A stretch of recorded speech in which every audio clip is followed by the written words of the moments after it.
Fishing can be dated back to 40,000 years ago as a key source of food for survival. However, global seafood consumption has more than doubled in the past 50 years. But what will happen if fishing continues at an unsustainable rate? Fish is a low-carbon source of protein.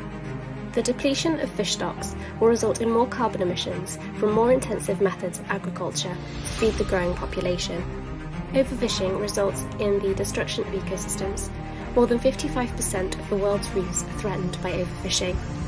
Over 20 million jobs in the fishing industry are currently at risk if overfishing continues at its current rate. Fishing lines, ropes and nets from overfishing contribute massively to the plastic pollution in the ocean.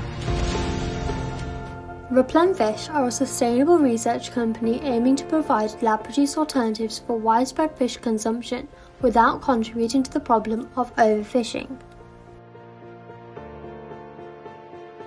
Overfishing is a major threat to our ecosystem. Currently we're looking at fishless oceans by 2050. So we're really looking for an alternative to eating fish.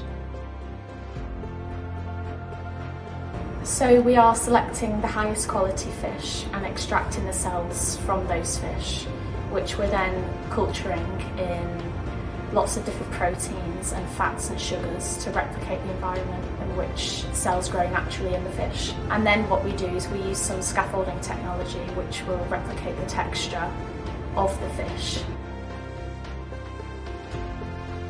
Specifically, we're focusing on tuna fish at the moment because they're the most consumed and second most wild caught fish. We're currently in the very early stages of development, but our research is very promising. We're hoping to get our product out into the food industry within the next 10 years.